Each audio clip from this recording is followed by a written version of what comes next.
Sempre que eu viajava pela região rural onde meus pais moravam, passava por uma estrada antiga que cortava uma colina. Era uma rota tranquila durante o dia, mas quem conhecia o lugar evitava passar ali à noite. No alto da colina existia uma casa velha, escura, que parecia sempre me observar quando eu dirigia. Eu nunca dei importância. Até a noite em que algo estranho aconteceu, eu estava voltando de uma visita rápida, já passava das 10. A neblina estava pesada e a estrada quase não tinha iluminação. Quando me aproximei da curva que dava visão para a casa, senti uma coisa estranha, como se alguém estivesse me observando, e estava. Foi quando eu vi. Na janela mais alta da casa, a do sótão, havia alguém parado. Uma silhueta imóvel, perfeitamente delineada pela luz fraca que vinha lá de dentro. Parecia uma mulher, de postura rígida, com as mãos ao lado do corpo. Impossível não notar. Eu reduzi a velocidade sem perceber. Por alguns segundos, fiquei olhando aquela figura parada na janela. Parecia que ela estava esperando por alguém, ou observando a estrada justamente naquele momento. Quando a neblina cobriu tudo por um instante, eu perdi a casa de vista. Mas quando ela dissipou, a janela estava completamente escura. A luz havia sumido. E a silhueta também. Acelerei e fui embora, tentando não pensar no que tinha visto.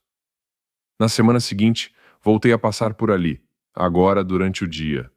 A casa parecia ainda mais velha, com madeira desgastada e janelas quebradas. Mas o detalhe que mais me chamou a atenção foi o sótão. Aquela janela onde eu tinha visto a mulher estava pregada com tábuas antigas, velhas demais para terem sido colocadas na noite anterior, como se a janela estivesse daquele jeito há muitos anos. Eu tentei me convencer de que tinha imaginado tudo. Talvez reflexo das luzes do carro, talvez sombra da neblina, mas algo não deixava isso fazer sentido. Alguns meses depois, conversando com um morador mais antigo da região, comentei sobre a casa. Ele ficou em silêncio por alguns segundos, depois respirou fundo e disse: "Não sobe lá. Aquilo ali já devia ter sido derrubado. A última pessoa que morou naquela casa era uma mulher que costumava ficar horas no sótão. Diziam que ela passava noites olhando pela janela, esperando alguém voltar. Mas isso foi há décadas." Eu não respondi nada. Só ouvi. E ele continuou: "Não tem luz lá há muitos anos. E ninguém entra naquele sótão desde que fecharam tudo." Aquela frase ficou martelando na minha cabeça. Porque naquela noite, eu vi luz. Eu vi claramente alguém parado na janela. Não era sombra. Não era reflexo. E eu tenho certeza de que aquela mulher sabia que eu estava olhando de volta. Hoje, sempre que passo pela estrada, evito olhar para cima. Mas às vezes, mesmo sem querer, eu sinto que, por trás das tábuas antigas daquele sótão, alguém ainda está me observando.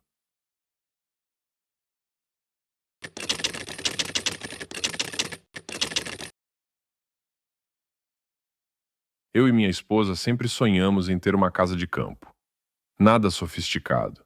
Só um lugar quieto, afastado, onde a gente pudesse descansar da correria. Quando encontramos aquela casa antiga no interior, parecia perfeita. Era velha, mas tinha charme. Piso de madeira, janelas grandes, cheiro de coisa guardada há anos. Logo na primeira visita, enquanto minha esposa via a cozinha, eu subi para o sótão. O espaço era enorme, cheio de caixas, móveis cobertos e algumas teias de aranha. Foi ali que eu vi o espelho. Um espelho enorme, quase 2 metros, encostado no canto, coberto por um lençol amarelado. Quando tirei o pano, senti um arrepio que não soube explicar. A moldura era bonita, trabalhada, mas tinha algo estranho. Parecia que os detalhes formavam rostos, olhando para fora da madeira. Um trabalho antigo, pesado, que parecia ter história demais. Minha esposa adorou. Pediu para colocar o espelho na sala. Eu não queria. mas para não criar clima logo no primeiro dia, deixei. Na primeira noite, enquanto arrumávamos as coisas, eu notei algo esquisito. Toda vez que eu passava pela sala, eu olhava para o espelho sem querer. E tinha sempre aquela sensação boba de que alguém estava atrás de mim. Uma sombra rápida, movimento no canto, nada que desse para afirmar. Mas era o suficiente para incomodar. Na manhã seguinte, minha esposa comentou: aconteceu uma coisa estranha. Ela contou que, enquanto arrumava o cabelo diante do espelho, viu o reflexo de uma mulher parada atrás dela. Uma mulher alta, muito magra, com um vestido escuro e o rosto completamente apagado. Ela virou na hora e não havia ninguém ali. Eu tentei acalmar, disse que era reflexo da janela, luz, impressão. Mas ela não comprou a ideia. Na segunda noite, a casa estava silenciosa. Aquele silêncio pesado que só lugar antigo tem. Eu fui beber água, passei pela sala, e no reflexo do espelho, vi alguém parado no canto, imóvel de costas. Parecia uma pessoa real, postura, altura, tudo. Eu travei. Olhei direto para a sala, vazia. Olhei de novo para o espelho. A figura ainda estava lá. Foi ali que eu percebi que não era imaginação. Tentamos cobrir o espelho com um lençol. Só que, horas depois, ouvimos um estalo, como madeira sendo forçada. Quando voltamos, o espelho estava descoberto. O lençol no chão, dobrado como se alguém tivesse puxado com cuidado. No terceiro dia, já bem desconfortáveis, decidimos levar o espelho de volta para o sótão. Quando virei a moldura para apoiar na parede, vi algo que não tinha percebido antes. Na madeira, riscadas com força, estavam 3 frases: não olhe, não toque, não devolva. As letras eram profundas, algumas ainda com farpas levantadas. Meu estômago virou na hora. Minha esposa começou a chorar, dizendo que não queria passar mais uma noite ali. Fechamos o sótão, trancamos a casa e devolvemos a chave no mesmo dia. Não demos explicações. Só fomos embora. Até hoje, sempre que lembramos daquele espelho, tenho a sensação de que a figura que vimos no reflexo não queria ser esquecida.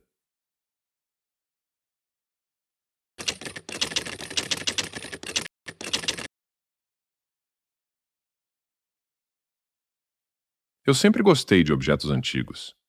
Velharias, peças de coleção, coisas que parecem ter história. Nunca imaginei que uma delas traria uma história que eu nunca mais conseguiria esquecer. Tudo começou quando eu estava voltando à noite de uma cidade onde eu tinha ido fazer um trabalho. Quase na saída, percebi um antiquário aberto. A essa hora, pensei. Por um momento, achei que fosse meu dia de sorte. Era um lugar pequeno, abafado, cheio de móveis empilhados e cheiro forte de madeira úmida. O dono quase não falava, e as próprias luzes pareciam cansadas, como se estivessem lutando para iluminar o ambiente, sem realmente conseguir. Foi lá que eu vi a caixa de música. Pequena, de madeira escura, com detalhes dourados já descascando. Eu toquei com cuidado. A tampa abriu sozinha, como se tivesse sido empurrada por dentro. A melodia começou imediatamente. Uma música suave, antiga, com um arranjo estranho, como se faltassem notas. Perguntei o preço. O dono respondeu na hora. Leve, só leve. Nem quis cobrar. Falou isso sem olhar nos meus olhos. Eu deveria ter percebido alguma coisa ali. Levei a caixa para casa e coloquei na estante. À noite, ela estava lá parada, silenciosa. Só que, perto das 2 da manhã, quando fui pegar um copo d'água, ouvi a melodia novamente. Baixa, lenta, tocando sozinha. Pensei que tivesse deixado aberta, mas quando cheguei perto, percebi que a tampa estava fechada. A música vinha lá de dentro. Algo não fazia sentido. Nos dias seguintes, a casa começou a mudar. O ambiente parecia mais frio, como se uma corrente de ar passasse por cômodos fechados. Objetos mudavam de lugar. Pequenas coisas sumiam e reapareciam em posições estranhas. E sempre, Sempre depois. A caixa de música tocava alguns segundos da mesma melodia incompleta. Na quarta noite, acordei assustado. Tinha alguém andando pelo corredor. Passos lentos, pesados, como se arrastasse o pé. Eu me levantei, peguei o celular para iluminar e fui até a porta do quarto. O corredor estava vazio, mas lá no fim, a caixa de música estava aberta. Eu não tinha mexido nela. Quando me aproximei, notei que havia algo dentro. Uma foto antiga, preto e branco, de uma menina segurando exatamente a mesma caixa. A expressão dela era estranha. Olhos arregalados, como se estivesse assustada com quem estava tirando a foto. Atrás da foto, havia algo escrito com letra tremida. Ela não gosta quando toca errado. Na mesma hora, a melodia começou novamente, só que dessa vez, completa, perfeita, suave. E uma voz baixinha, quase imperceptível, acompanhou as últimas notas, sussurrando alguma coisa que eu não conseguia entender. No susto, fechei a tampa com força e coloquei a caixa dentro de um armário trancado. Na manhã seguinte, voltei ao antiquário para devolver. Mas a porta estava fechada, trancada com cadeado. Um vizinho me disse que o dono tinha morrido fazia semanas, antes mesmo do dia em que eu estive lá. Eu não tive coragem de jogar a caixa fora, mas também nunca mais a abri. Hoje ela está em algum lugar lá do sótão. E mesmo que volte a tocar, eu não quero estar perto para ouvir.